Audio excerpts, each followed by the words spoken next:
Your first time here, and you're probably wondering, what is Snowbreak Containment Zone? Well, Snowbreak Containment Zone is a gacha game. Wait, please! Don't leave the video just yet!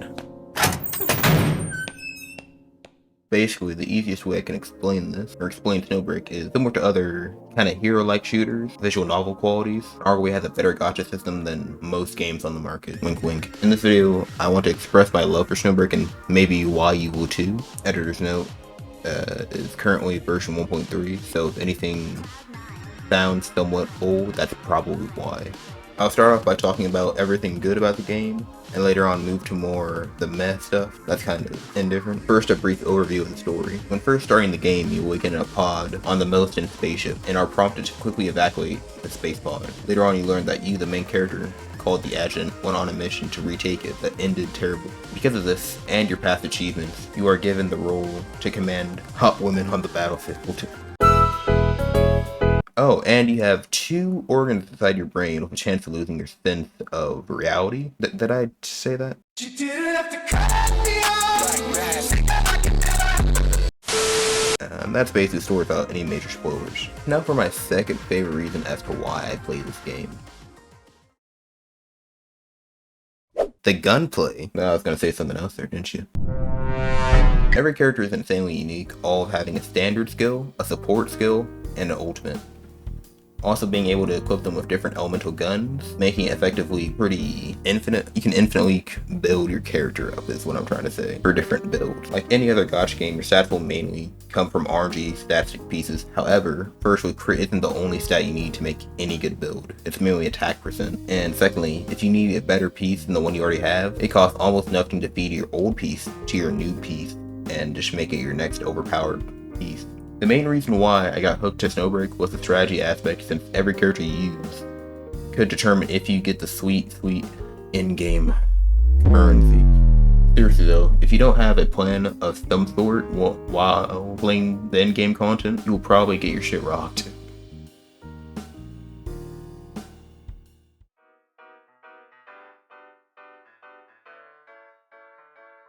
Moving on, events of Snowbreak so far last for the entire duration of the version. However, the rewards you get will be kept.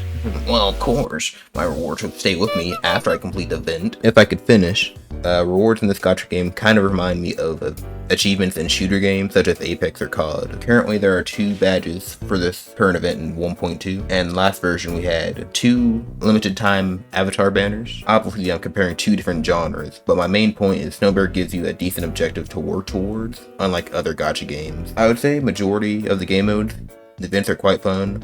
Some a little bit less, but I mean, more or less, it's a pretty broad majority of people who would play it would probably feel the same way. So after the game walks you through the starting phase of the game, it teaches you everything. You will have access to 5 different core aspects of the game. First is the main story, which is pretty obvious. The only thing else I would need to say about this is there's an easy mode for the story quest and then a hard mode, each with varying different rewards. The second is operations, is where you will spend your presence to upgrade characters, guns, obtain money, and obtain logistics officers, which are basically just artifacts or whatever other gacha game you played before for statistic. Next is dispatch. I would say this is where most players will probably delve in at the longest, mainly because it does not take any presence to play this content. There are 3 sections: Underground Purge, Neural Simulation, and Tactical Evaluation. If you have ever played a Hoyoverse game, Underground Purge will be Spiral Abyss. Neural Simulation is a boss fight game mode made to test your growth and tactics. Lastly, Tactical Evaluation is really an easy way to grind without much hassle of focusing on a planned attack method. Alright, the last 2.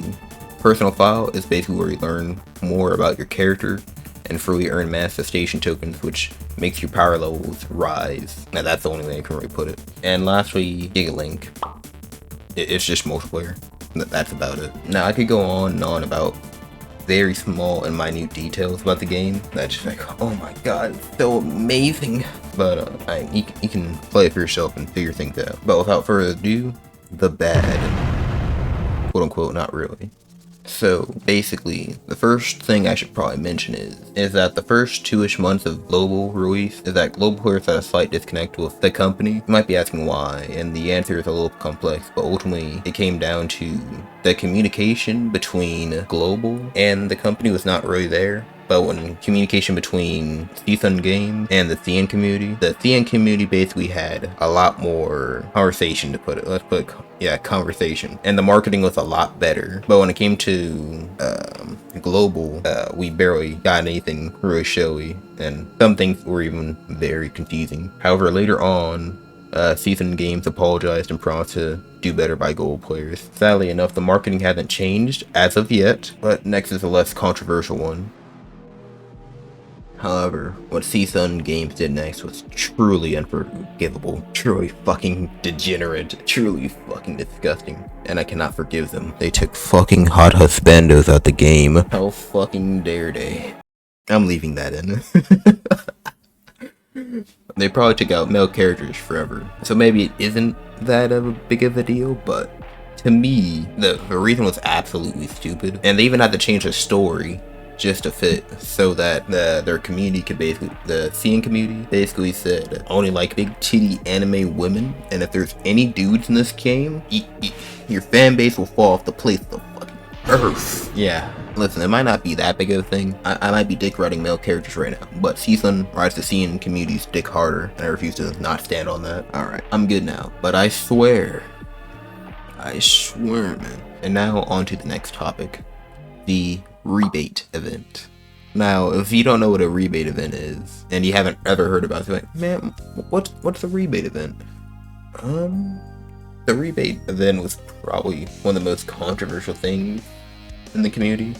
And then one day, one guy just posted a video saying it's not even that big of a deal because it changed nothing of the game. And yeah, then no one talked about it again. Basically, the core concept of the rebate event was the more money you spend, the more reward that you get. So if you spent money on the game, you got extra rewards just for spending money on something else. And basically just rewarded cosmetics and maybe a few in-game items, but like nothing too overpowered. I mean, granted, it really depends how much you spend to make yourself overpowered, but I mean, you have to spend a lot of money to get that overpowered. Most people were only mainly mad because a fucking bikini skin was locked behind a paywall. They have to get their money somehow. I understand the paywall is pretty large, but I mean, it's really not that serious. And if you like spend like increments over time, if you really want it that badly, you probably can get it. I think the community was just very butthurt, all in all, and that's probably my ending verdict. I didn't care either way. With everything I stated, I believe it's now time to ask the question, is Snowbreak really worth playing? Sadly, I don't think they'll ever add a handsome fuckable. I mean, but if you're looking for a fun shooter and hot female operators to play with amazing jiggle physics, I think this game is really for you. So, you know, if I did a good job explaining anything to you at all, you know, hit that saucy subscribe button, and maybe hit that bell, and just maybe you'll see another video from me if I'm not gone in another 3 months.